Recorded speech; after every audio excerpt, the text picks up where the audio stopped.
Alright, good morning po sa inyo lahat.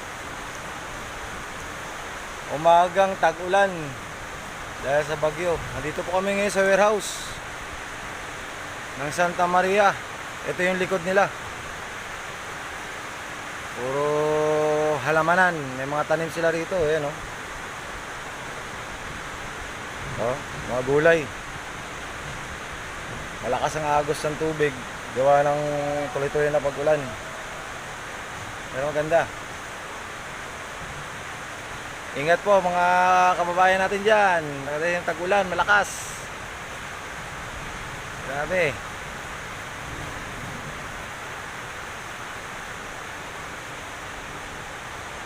Dito kami sa loob ng warehouse habang didiskarga ang aming laman ng container. Mga feeds.